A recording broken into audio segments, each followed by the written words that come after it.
আর একটি বিষয়, আপনার ক্যাসিনো, জুয়া, মদ, জিরো টলারেন্স। আমার নিজের যদি ভাই হয়, আমার যদি ছেলে হয়, কোনো আপনার ক্ষমা নেই। আর এইসব বিষয়ে যারা সুপারিশ করবে তারা আমার দলের শত্রু, আমরা তাদেরকে দলের শত্রু হিসাবে চিহ্নিত করব।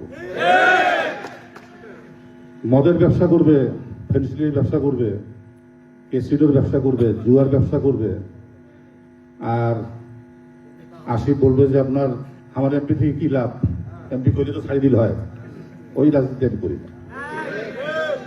এই কথা বুঝতে পারছি? অবৈধ কোনো সুপারিশ আমার দ্বারা কেউ করাতে পারবে না। আর যে নেতারা আপনার সেসব অবৈধ কাজে সুপারিশ করতে যাবে তারা আমার সাথে কোনো সম্পর্ক থাকবে না। এখানে শুধু আমি তো বললে হবে না, নাকি আমি একা কি পারবো? আপনাদের সহযোগিতা লাগবে, আপনাদের সকলের সহযোগিতা লাগবে। আপনারা আমার পাশে থাকবেন তো এই কাজগুলো করতে?